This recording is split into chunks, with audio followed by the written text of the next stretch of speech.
예배를 드리기 전 당부의 말씀을 드립니다. 예배를 드리는 동안 마스크를 착용하고 예배를 드리겠습니다. 모든 예배의 순서 동안 자리에 앉아서 예배를 드리겠습니다.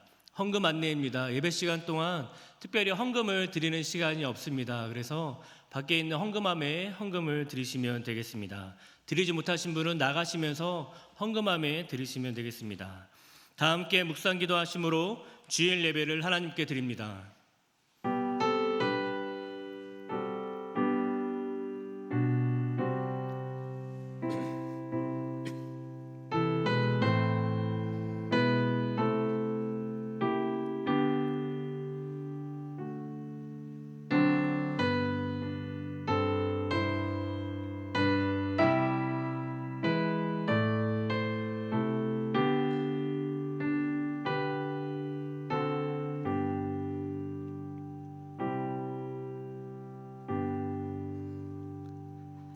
내가 죽지 않고 살아서 여호와께서 하시는 일을 선포하리로다. 여호와께서 나를 심히 경책하셨어도 죽음에는 넘기지 아니하셨도다. 내가 의의 문을 열지어다. 내가 그리로 들어가서 여호와께 감사하리로다. 아멘. 영광 받으실 주님, 부활의 감격 속에서 지난 한 주간을 보내게 하시고 거룩한 주일 다시 우리들을 성전으로 불러주시니 감사합니다. 죽음을 이기시고 부활하신 주님, 친히 이곳에 오셔서 우리들이 드리는 예배를 받아 주옵소서. 예배하는 이 시간 부활의 주님을 배울 때 우리 안에 걱정과 근심과 의심이 사라지게 하여 주옵소서. 예수님의 이름으로 기도합니다. 아멘.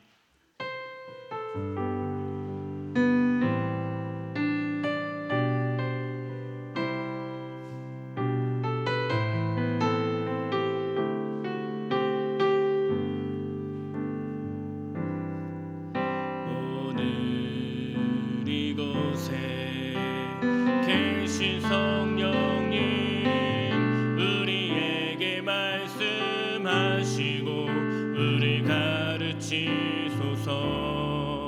다친 우리 맘 열어주시고 주의 빛으로 밝혀 우리 인도하소서.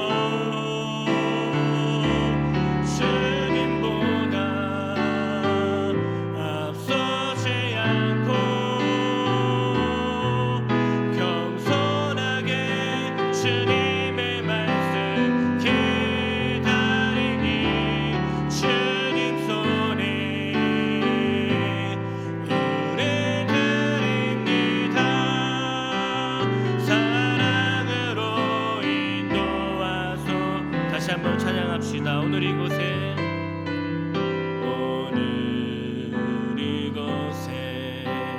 계신 성령님 우리에게 말씀하시고 우리 가르치소서.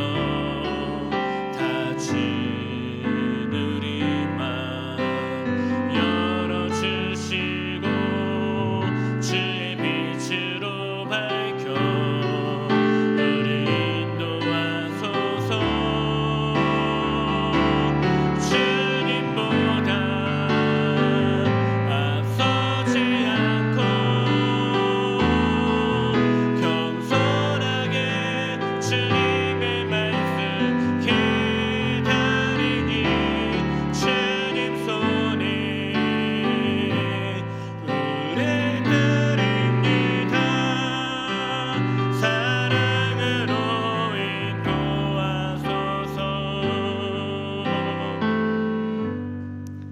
이 시간 우리의 죄들을 침묵 가운데 하나님께 고백합니다.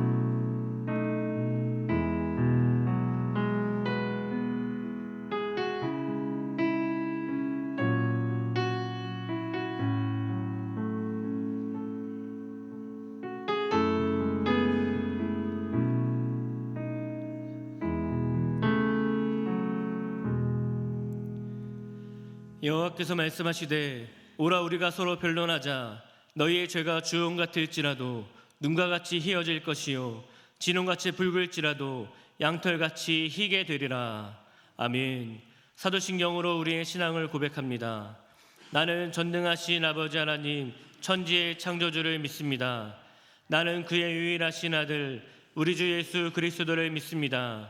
그는 성령으로 잉태되어 동정녀 마리아에게서 나시고 본디오 빌라도에게 고난을 받아 십자가에 못 박혀 죽으시고 장사된 지 사흘 만에 죽은 자 가운데서 다시 살아나셨으며 하늘에 오르시어 전능하신 아버지 하나님 우편에 앉아 계시다가 거기로부터 살아있는 자와 죽은 자를 심판하러 오십니다.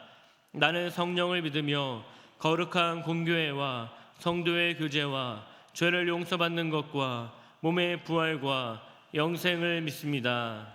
아멘.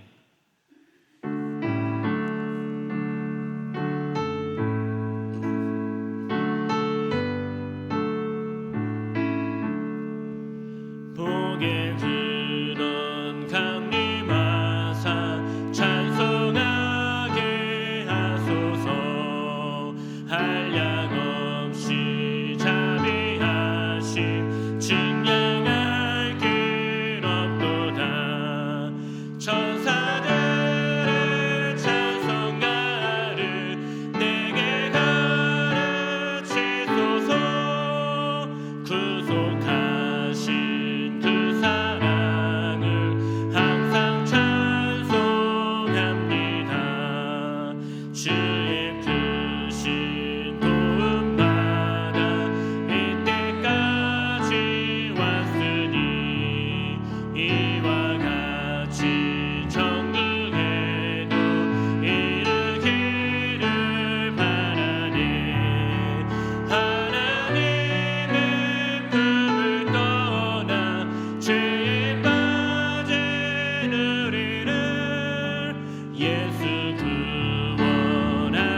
구원하시려고 보혈 흘려 주셨네.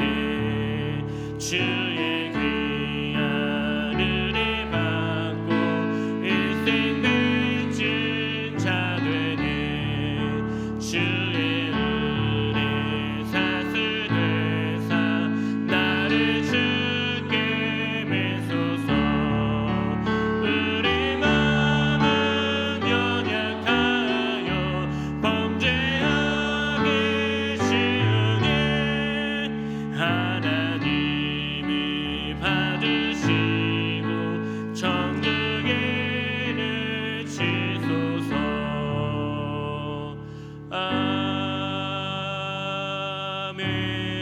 아멘. 오늘 말씀은 민수기 6장 23절부터 26절의 말씀입니다. 구약성경 203면에 있는 민수기 6장 23절부터 26절의 말씀입니다. 하나님의 말씀을 봉독할 때 하나님의 음성을 들으시기 바랍니다. 아론과 그의 아들들에게 말하여 이르기를 너희는 이스라엘 자손을 위하여 이렇게 축복하여 이르되 여호와는 내게 복을 주시고 너를 지키시기를 원하며 여호와는 그의 얼굴을 내게 비추사 은혜 베푸시기를 원하며 여호와는 그 얼굴을 내게로 향하여 두사 평강 주시기를 원하노라 할지니라 하라. 아멘. 함께 기도하시겠습니다. 독생자를 보내주셔서 우리를 죄악 가운데서 구원해 주신 하나님 아버지, 영광과 감사와 찬송을 올려드립니다. 오늘 우리가 다시 한번 이 세상에서 방황하고 지치고 피곤한 상태로 그대로 와서 하나님의 평안과 안식과 기쁨을 얻기 원하오니 우리 가운데 찾아와 주시옵소서.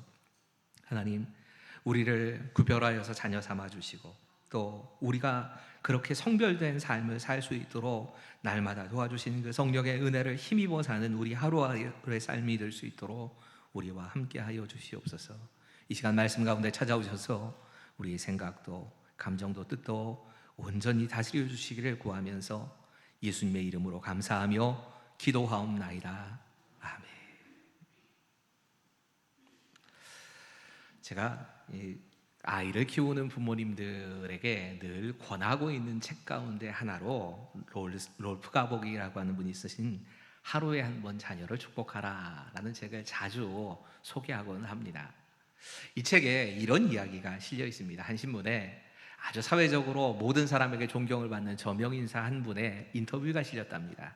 그 인터뷰 기사 가운데 이 신문 기자가 질문을 한 겁니다. 당신이 지금까지 인생을 살아오면서 여기까지 이렇게 달려오게 했던 아주 중요한 힘이 되었던 의미 있는 사건이 뭐 한 가지 있습니까? 그걸 좀 소개시켜 주십시오. 그랬더니 주저하지도 않더랍니다. 전혀 주저함이 없이 바로 한 가지 이야기를 꺼내 놓는 겁니다. 어느 무더운 여름날이었답니다. 그의 아버지와 자신이 비행장에서 아버지의 친구분과 만났답니다. 그리고 아버지와 그 친구분은 2인용 비행기를 타고 늘 이 비행기를 자주 타시는 분이었기 때문에 비행기를 타고 비행기에서 날아올랐답니다. 두 분이 다 베테랑 조종사였기 때문에 아주 오랫동안 이 비행기를 타왔고, 그리고 잠깐이지만 아들 앞이라서 그랬는지 고개 비행을 좀 갑작스럽게 이렇게 눈앞에 펼쳐졌답니다. 그러다가 갑자기 비행기가 뭔가 이상이 생긴 것 같더랍니다. 수평을 잡지 못하고 자꾸 흔들리는 겁니다. 뭔가 이상하다라는 생각을 가졌는데 갑자기 비행기가 착륙을 하려고 시도를 하다가 활주로 근처에 어딘가로 그냥 떨어져 버린 겁니다. 불시에 잘못 착륙을 하게 된 겁니다. 제일 먼저 이 사고 현장에 도착한 사람은 아들이었습니다. 아들이 이 비행기에서 친구 아버지와 또 자신의 아버지를 꺼내고 났더니 곧 시간이 지나지 않아서 비행기가 터져버린 겁니다. 그리고 이 비행기가 터진 소리를 듣고 구급차가 오는 데까지 40분의 시간이 걸렸답니다. 이 40분의 시간 동안에 혼자서 이게 죽어가는 아버지하고 함께 시간을 보낸 겁니다. 근데 이 40분의 시간이 이 아이의 인생에, 젊은 청소년의 인생에 너무 큰 영향을 끼쳤다는 겁니다. 아버지가 사랑하는 아들에게 그 40분의 시간 동안 아들이 태어나서 얼마나 행복했고, 너 때문에 내가 얼마나 기쁨을 가졌었는지, 내가 얼마나 너를 사랑하는지, 하나님께서 너에게 앞으로 이런 인생을 펼쳐주실 것이다 하는 이런 이야기로 축복을 하는 시간으로 40분을 다 사용한 겁니다.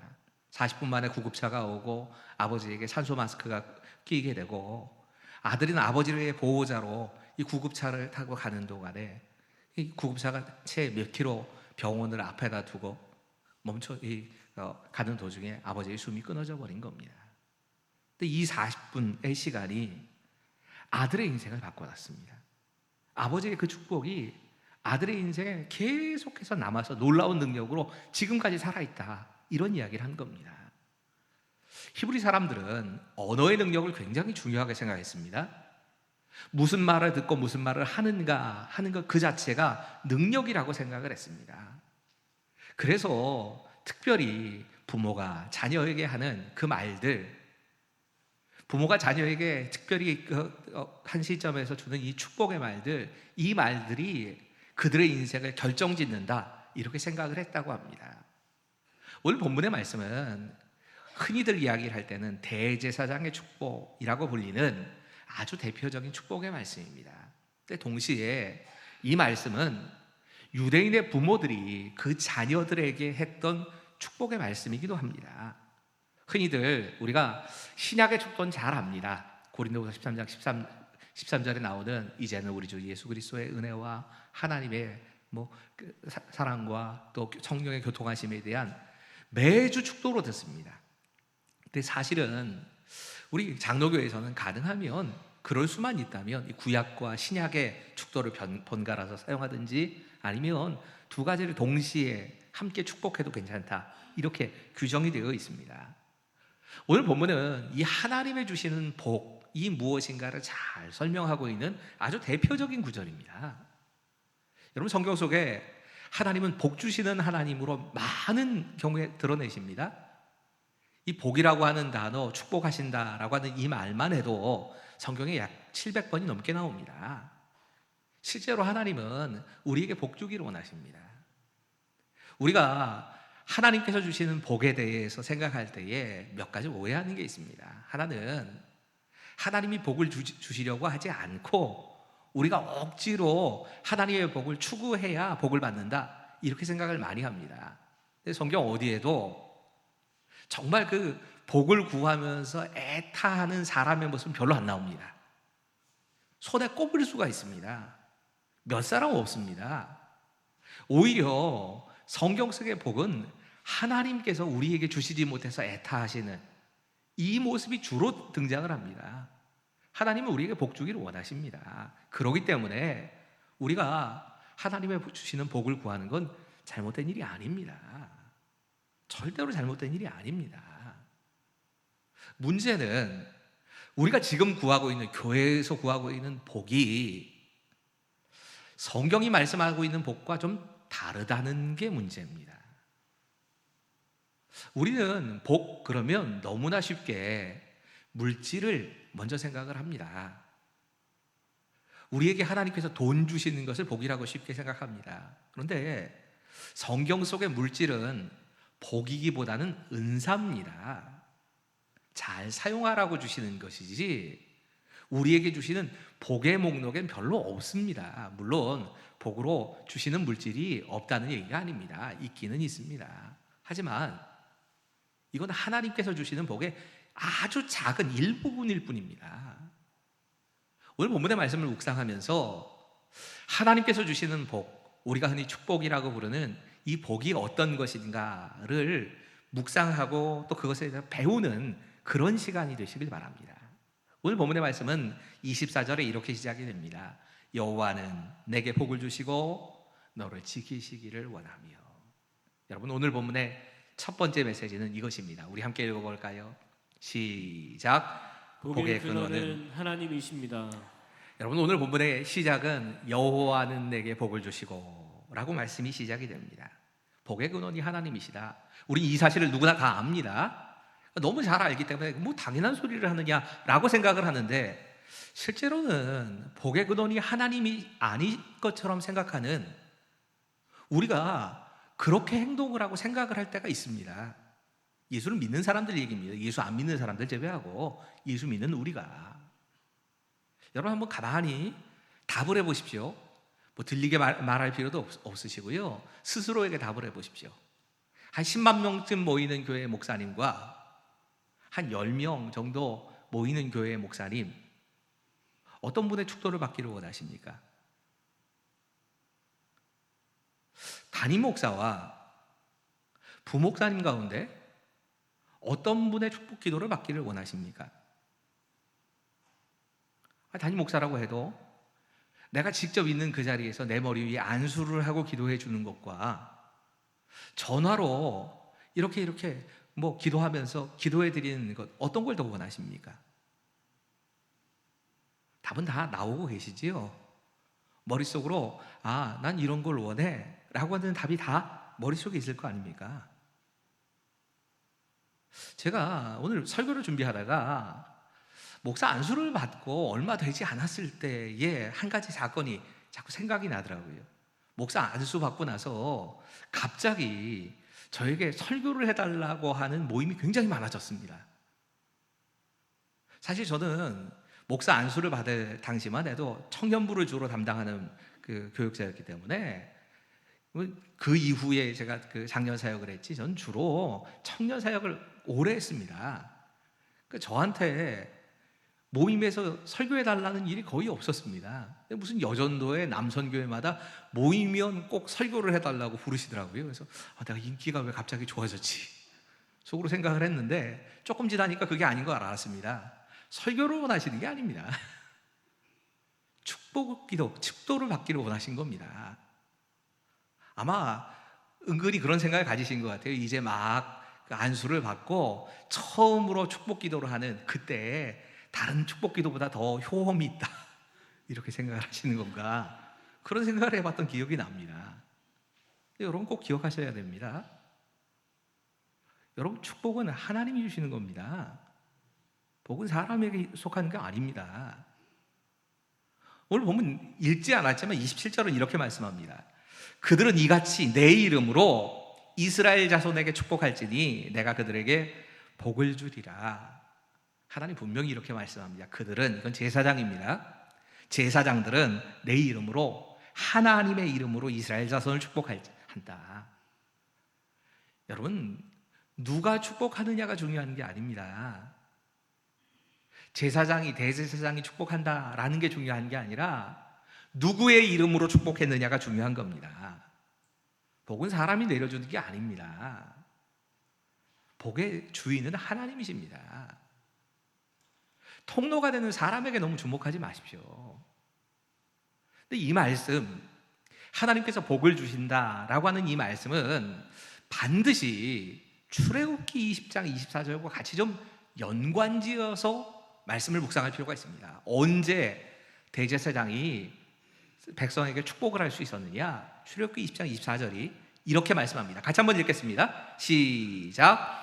내게 토단을 쌓고 그 위에 내 양과 소로 내 번제와 화목제를 드리라. 내가 내 이름을 기념하게 하는 모든 곳에서 내게 임하여 복을 주리라. 아멘. 여러분, 여호와의 이름, 하나님의 이름을 기념하는 곳, 그곳에 하나님께서 복을 주신다. 여러분, 이게 그 제사를 드리는 것과 하나님의 이름을 기념하는 것을 같이 얘기를 합니다. 화목제물이 있고 번제물이 있는 그곳에 그렇게 제사가 드려지는 그 자리에 하나님께서 함께 하실 것이고, 그리고 하나님이 함께 하시면서 그들에게 복 주신다 말씀하신 겁니다. 우리로 말하자면 예배의 자리입니다. 우리가 이렇게 함께 모여서 예배하는 그 자리, 또 정말 우리가 실력과 진정으로 예배하는 마음으로 우리가 같이 모이진 못한다 할지라도 온라인에서 모여서 가족끼리 함께 예배를 드리는 그 자리에 내가 진짜 신령과 진정으로 하나님 만나는 마음으로 예배하고 있다면 그 자리에 하나님이 함께하고 계시고 그 자리에 하나님의 복과 은혜가 임한다는 얘기입니다. 우리가 가정에서 예배를 드릴 수 있다면 여러분, 잠깐이라도 부모가 자녀를 위해서 이 말씀을 가지고 축복해 주는 시간 가지십시오. 신약시대의 축도는, 이 신약의 고린도후서 13장 13절의 축도는 가능한 목회자들이 사용하는, 그래서 목회자들에게만 한정되어 있는 축도로 안수받은 목사만 축도를 합니다. 하지만 구약의 지금 이 말씀, 민수기 6장의 이 말씀은 모든 가장이, 또 모든 가족의 구성원들에게 서로 축복할 수 있는 말씀이기도 합니다.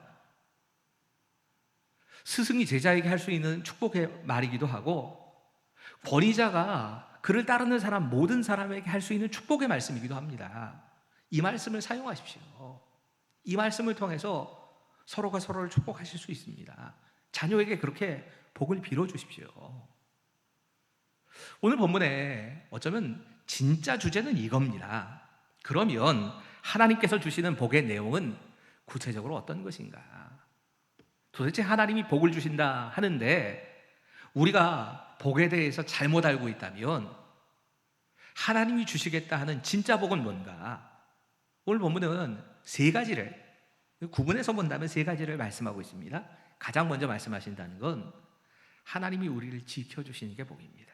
우리 함께 24절의 말씀을 읽습니다. 24절 같이 읽지요. 시작. 여호와는 내게 복을 주시고 너를 지키시기를 원하며. 여러분, 하나님이 주시는 첫 번째, 우리에게 주시는 가장 큰 복은 지켜주신다는 말씀입니다.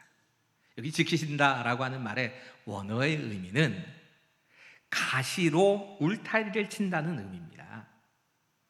여러분, 이스라엘 사람들은 주로 목축업을 가지고 먹고 사는 사람들입니다. 이 사람들이 양을 지킬 때에 양들을 보호하기 위해서 하는 건 울타리를 만들고, 그 울타리, 특별히 가시로 된 울타리를 만들어서 그 안에 양을 두고 다른 짐승들이 쳐들어오지 못하도록 막아주는 역할을 합니다. 하나님께서 그런 모습으로 우리를 지켜주신다. 여러분, 이게 하나님이 주시는 복입니다. 우리가 흔히 우리 속담 가운데 이런 속담 하나 있지요. 공든 탑이 무너지랴.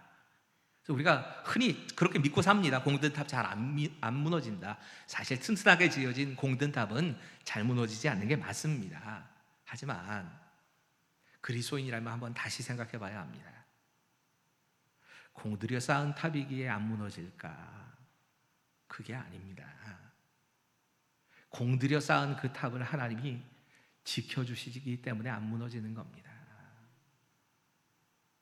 공든 탑이라도 무너질 때가 있습니다. 하나님이 그 공든탑을 인정하시지 않으면 무너져 내리는 겁니다. 바벨탑이 사람이 가지고 있는 모든 기술과 그 모든 것을 다 영향을 동원해서 공든탑 쌓았지만 하나님이 그 탑을 싫어하시면, 그 탑을 무너뜨리겠다 생각하시면 무너져 내리는 겁니다. 우리는 자꾸 우리의 노력 때문에 우리의 삶이 다 결정이 된다고 생각을 합니다. 우리가 노력하지 말자는 얘기가 아닙니다. 하지만 우리는 노력의 결과가 아니라 하나님의 지키심의 결과 때문에 우리의 삶을 유지하고 살아가는 겁니다. 시편 121편이 우리에게 이렇게 말씀합니다. 여호와께서 집을 세우지 아니하시면 세우는 자의 수고가 헛되며 여호와께서 성을 지키지 아니하시면 파수꾼의 깨어있음이 헛되도다. 아무리 성이라 할지라도, 그것이 튼튼하게 지어졌다 할지라도 제일 안전한 곳이라고 생각되는 그곳이 하나님께서 그 성을 지켜주시지 않는다면, 하나님을 의지하지 않는다면 그 성 무너져 내린다는 겁니다. 때로는 우리가 인생의 집을 짓는데 이 집이 곧 허물어질 것처럼 너무 불안하게 느껴질 때가 있습니다. 하지만 하나님께서 그 집을 붙잡고 계시면 안 무너진다는 겁니다. 여러분, 우리 인생은 하나님께 달린 겁니다. 지금 그 말씀을 하신 겁니다. 두 번째로 하나님께서 주시겠다 하시는 복은 은혜로 그 얼굴을 우리에게 비춰주신다 말씀하십니다. 우리 함께 25절의 말씀을 읽습니다. 시작. 여호와는 그의 얼굴을 내게 비추사 은혜 베푸시기를 원하며, 하나님께서 그의 얼굴을 내게로 비춰주사 은혜를 베푸신다 말씀합니다. 여러분, 이 비춘다는 말은 얼굴을 돌려서 바라보신다라는 뜻입니다. 하나님께서 우리 쪽으로 얼굴을 돌려서 바라봐 주신다는 얘기입니다. 이게 기쁘게만 들리십니까? 저는 처음에 이 말씀을 묵상하고 읽으면서 약간 두렵던데요. 하나님께서 나와 눈을 마주치고 얼굴을 내 쪽으로 돌리시면 기쁘고 감사하고 어쩔 줄 몰라야 될 것 같은데, 사실 이 말씀을 묵상할 때마다 늘 마음 한켠에는 두렵다 하는 마음이 있었습니다. 내 모습을 하나님이 다 지켜보고 계신다 하는 일이 어떻게 안 두렵겠습니까? 그런데 실제로 이 말씀의 뜻을, 이 원어를 공부하고 성경을 공부하면서 알고 보니까 너무 감사할 말씀이라는 걸 알았습니다. 진짜 감사할 말씀입니다. 여러분, 얼굴을 마주친다라고 하는 건 그 사람과 내가 가까운 사이라고 하는 것을 상징하는 말입니다. 사람과 사람 사이에도 직접 얼굴을 대하고 그렇게 살아가는 사람들은요, 가장 가까운 사이입니다. 하나님께서 우리에게 가까운 사람으로 다가와 주신다는 말입니다. 이 하나님의 얼굴과 관련돼서 구약 성경을 쭉 읽다 보면 하나님의 얼굴이 두 가지 모습으로 나타납니다. 한 경우는 하나님의 얼굴이 우리를 향하신다 이렇게 표현이 될 때가 있습니다. 여러분, 하나님의 얼굴이 우리를 향하신다, 이 말은 하나님과 우리가 주로 좋은 관계를 유지하고 하나님께서 우리에게 관심을 가지신다는 얘기입니다.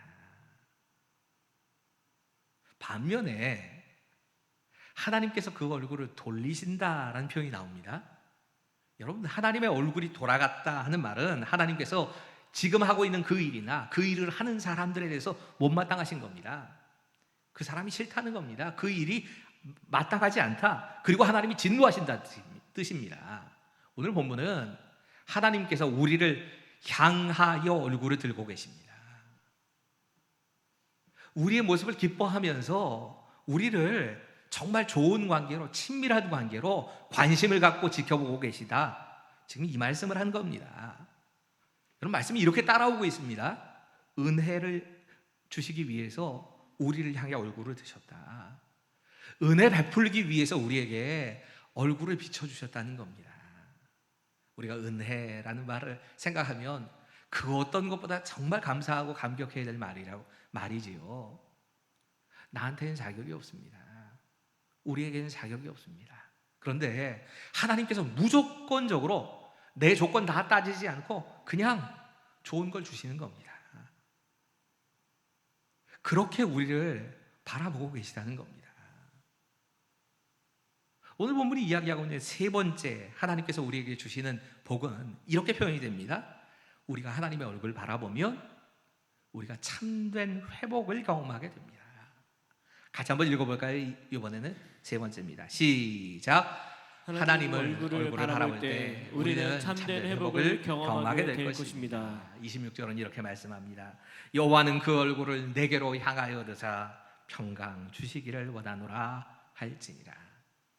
여러분, 이 평강이라고 하는 단어는 우리가 별로 잘 알지 못하는, 몇 개 안 되는, 우리가 잘 아는 히브리어 단어입니다. 이 단어는 샬롬이란 단어입니다. 서로 인사하면서 이스라엘 사람들이 샬롬, 샬롬 이렇게 많이 표현했다고 그러지요. 이 말을 지금 평안이라고 번역을 한 겁니다. 평강, 평안 이렇게 주로 번역이 됩니다. 근데 이 평강과 평안은 우리가 생각하는 일반적인 평화와 좀 다릅니다. 우리가 생각하는 평화라고 하는 건 일반적으로 아무런 문제도 없고 전쟁도 없고 풍랑도 없는 그런 조용한 상태, 이걸 평화라고 생각을 합니다. 근데 하나님이 말씀하신 평강은 그거보다 훨씬 뛰어넘습니다. 그게 포함이 안 됐다는 게 아니라 그걸 훨씬 뛰어넘어서 아주 적극적인 평화를 말씀합니다. 모든 것을 다 뛰어넘는 평화를 이야기합니다.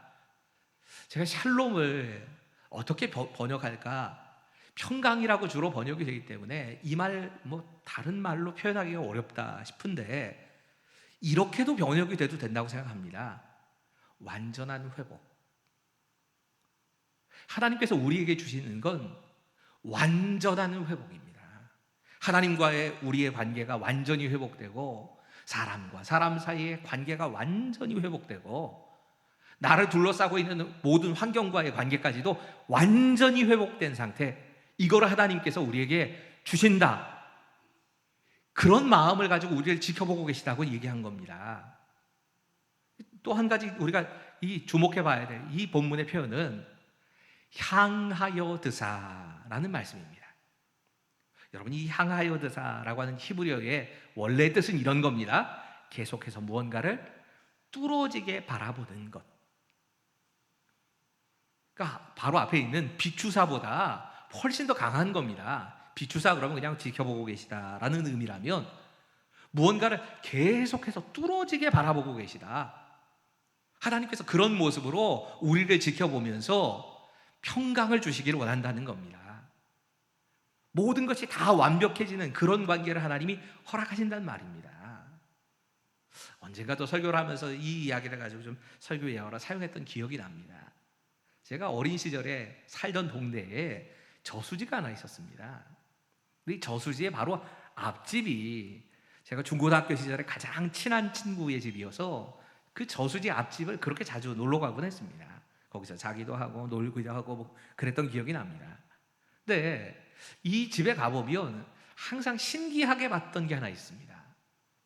이 집 마당에 수도꼭지가 하나 있는데 이 수도꼭지의 물을 못 마시게 하는 겁니다.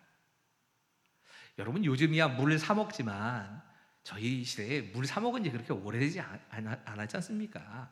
물은 그냥 수돗물이 나오면 그거 가지고 먹고 아니면 끓여 먹고 다 그랬기 때문에 물을 못 먹게 한다는 게 너무 이상했습니다.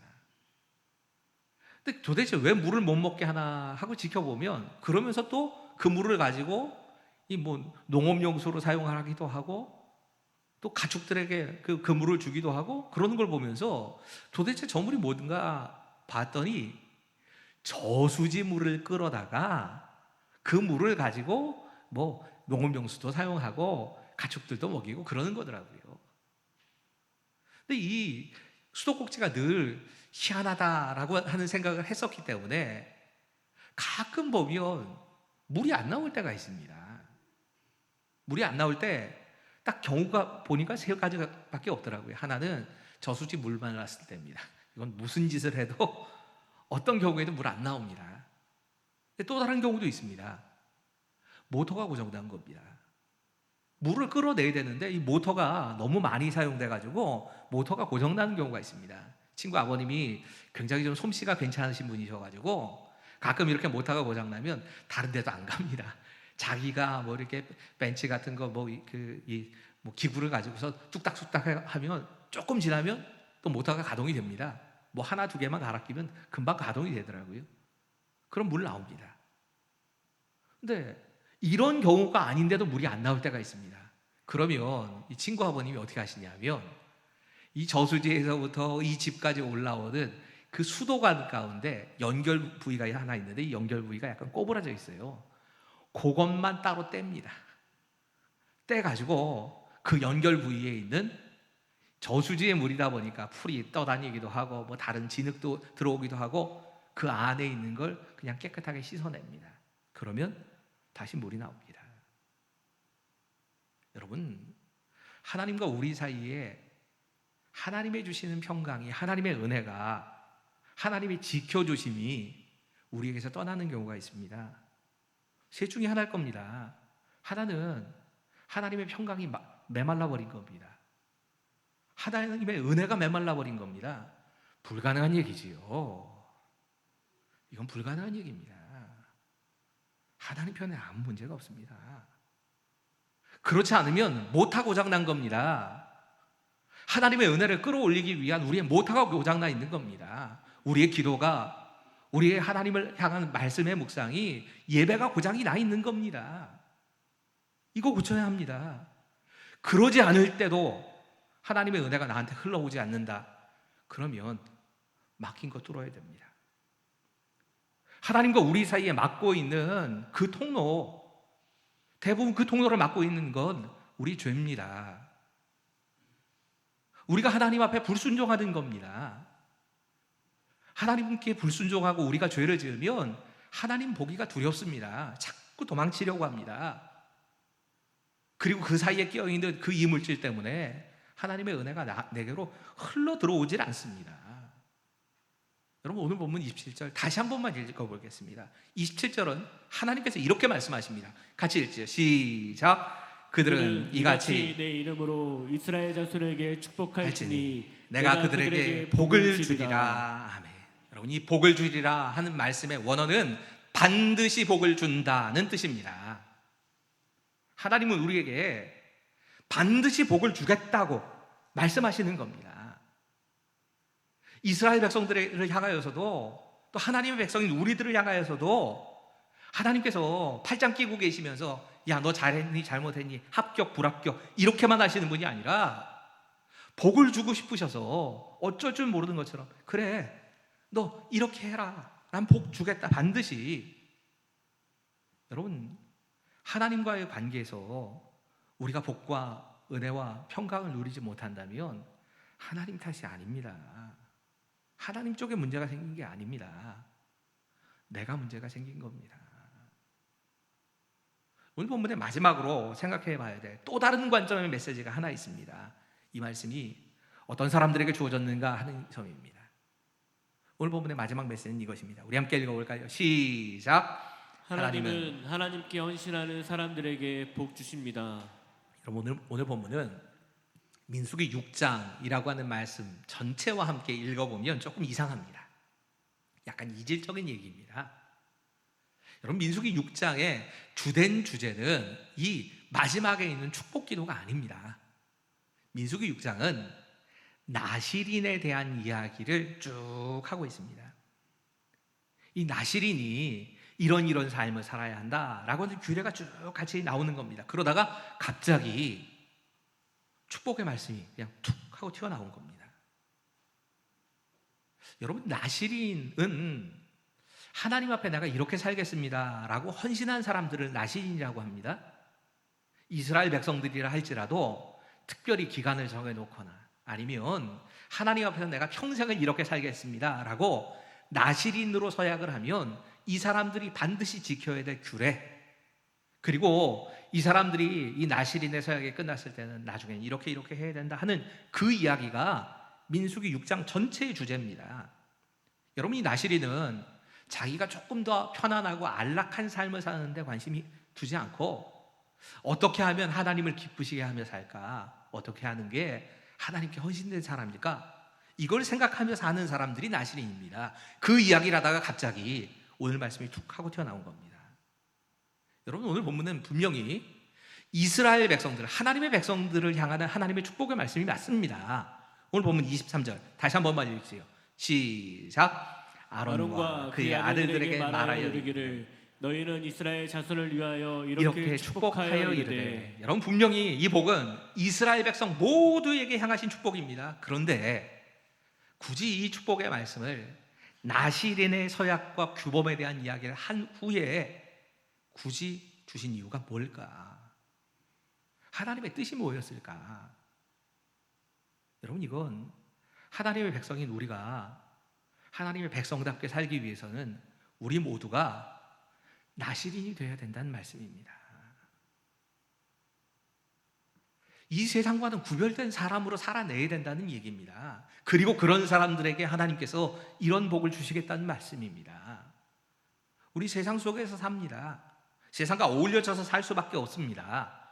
그리고 이 세상의 법규나 이 세상에 해야 될 일들을 정말 잘 지키면서 누구보다 모범 시민으로 살아야 되는 게 맞습니다. 하지만 동시에 우리는 하나님의 백성이고 나실인입니다. 거룩한 백성이라는 말입니다. 세상과 똑같아질 수 없다는 얘기입니다. 그런 삶을 사는 사람들에게 하나님께서 주시는 복에 대한 말씀인 겁니다. 여러분, 정말 복의 근원이신 하나님과 함께 살아가기를 원하십니까? 내가 정말 은혜의 근원이신 하나님, 그 하나님의 얼굴이 내 삶에 비춰지고 하나님께서 나를 지켜주시고 하나님의 은혜가, 하나님의 완전한 회복이 내 삶에 있기를 원하십니까? 그렇다면 우린 이 말씀으로 돌아가야 합니다. 하나님은 예배하는 사람에게 이 복을 허락하신다고 말씀하신 겁니다. 하나님은 하나님 앞에서 구별된 삶을 사는 사람들에게 이 복을 허락하신다고 약속하신 겁니다. 이것이 오늘 저와 여러분에게 주시는 하나님 말씀입니다. 기도하겠습니다. 복의 근원이 되시는 하나님, 이미 우리에게 베풀어 주신 은혜에 감사드리며 하나님 앞으로 나아갑니다. 그리고 또 다시 한번 오늘 이 말씀처럼 하나님께서 우리를 지켜주시고 하나님께서 우리에게 은혜를 베풀어 주시고 그 은혜의 얼굴을 비춰주실 뿐만 아니라 완전한 회복을 허락하시는 평강의 복 주시기를 구하오니 주님, 우리 안에 역사하여 주시옵소서.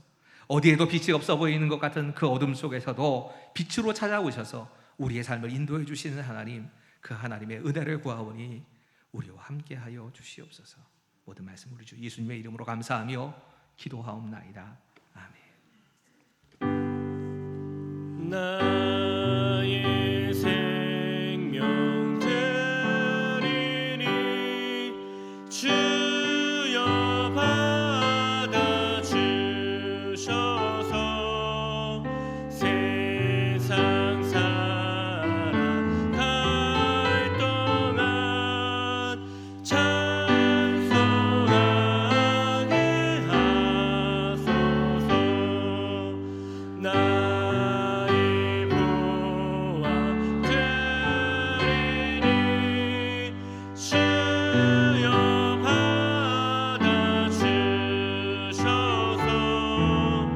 하늘 나라 위하여 주 뜻대로 쓰소서. 아멘.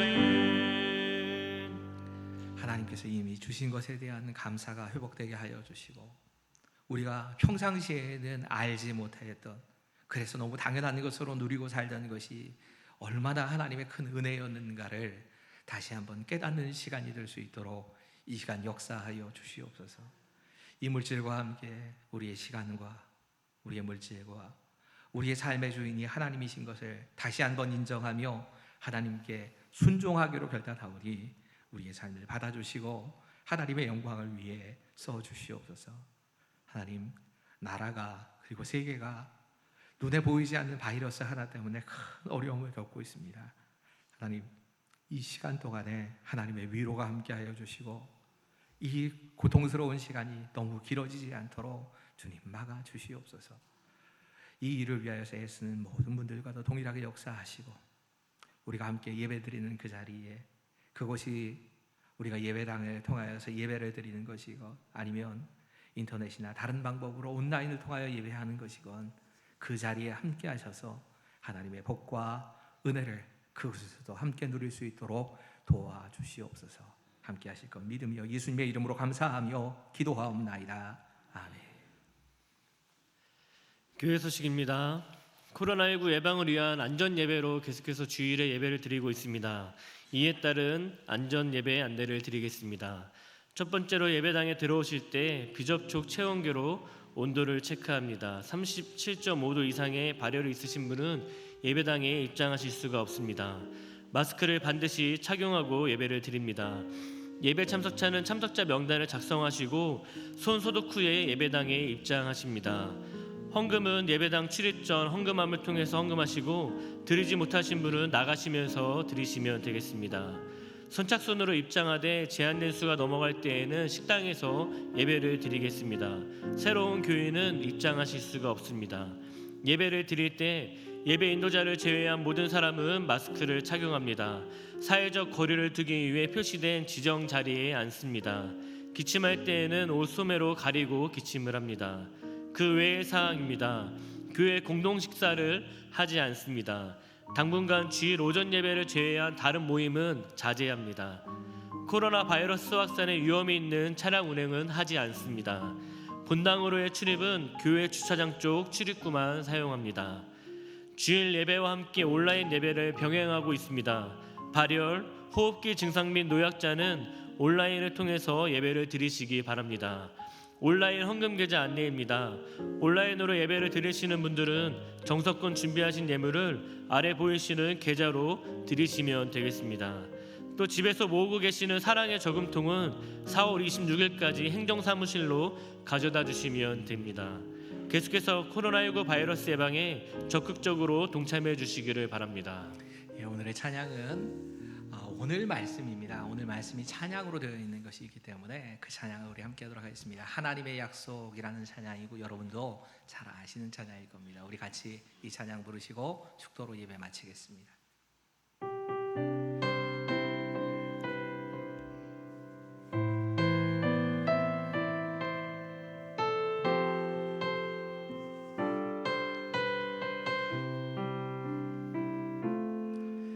여호와는 너에게 복을 주시기를 원하며 너를 지키시기를 원하시며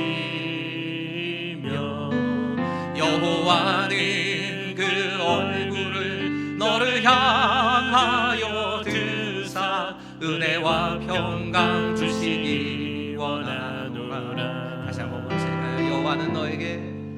여호와는 너에게 복을 주시기를 원하며 너를 지키시기를 원하시며 여호와는 그 얼굴 너를 향하여 드사 은혜와 평강 주시기 원하노라.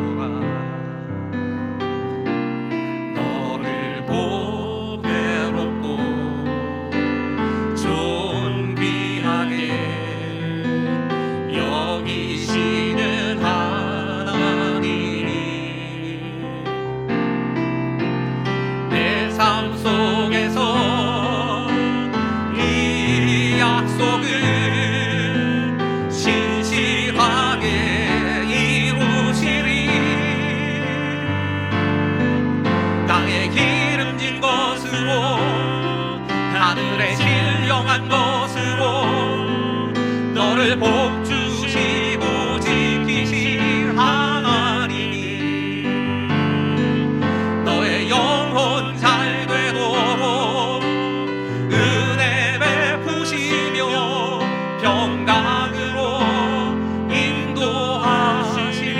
다시 한번 부르실까요? 여호와는 너에게 복을 주시기를 원하며 너를 지키시기를 원하시며 여호와는 그 얼굴을 너를 향하여 여기시기 원하노라. 너를 보배롭고 너를 보배롭고 존귀하게 여기시는 하나님이 내 삶 속에서 이 약속을 신실하게 이루시리. 땅에 기름진 것으로 하늘에 신령한 것으로 너를 복주시고 지키실 하나님이 너의 영혼 잘 되도록 은혜 베푸시며 평강으로 인도하시리. 땅에 기름진 것으로 땅에 기름진 것으로 하늘에 신령한 것으로 너를 복주시고 지키실 하나님이 너의 영혼이 잘 되도록 너의 영혼 잘 되도록 은혜 베푸시며 평강으로 인도하시리.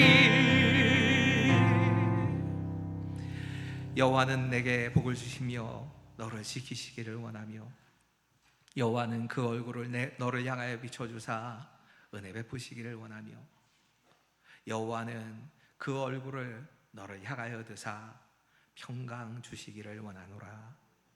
이제는 우리 주 예수 그리스도의 은혜와 하나님의 사랑하심과 성령의 감화 감동 역사 교통하심이 지금 이 자리에 함께 머리를 숙인 우리 모든 예배자들과 온라인을 통하여서 예배를 드리던 모든 예배자들 한 분 한 분 가운데 또 정말 이 어려움 가운데서 앞장서서 방역에 앞서며 또 의료진으로서 여러 사람들을 돕기 위해서 애쓰고 있는 세계 곳곳에 이 바이러스와 싸우고 있는 모든 분들 가운데 지금부터 영원까지 함께 하시기를 간절히 축원하옵나이다.